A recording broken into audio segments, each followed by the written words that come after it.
that everything was better. Maybe it's because of the good memories of those days, or for something you miss today.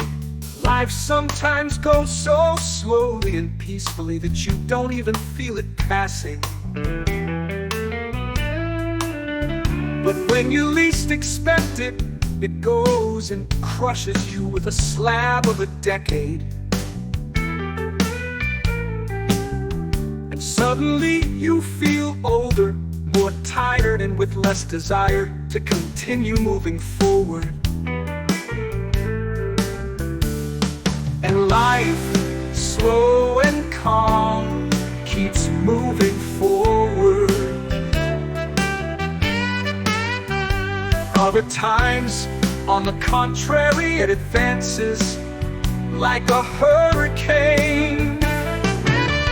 Overwhelming, devastating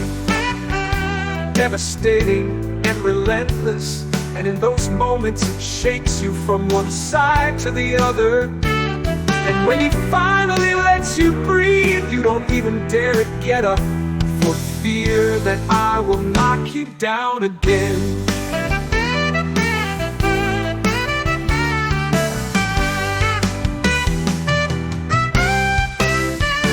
And life, slow and calm, continues to advance like a hurricane.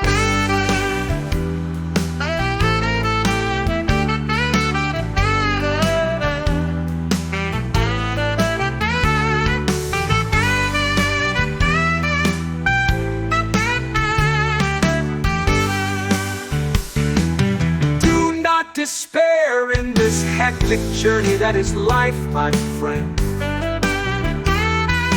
Do not rebel or fight against it. The best thing is to let yourself go. 'Cause whatever you do, life, slow and calm, will continue to advance like a hurricane.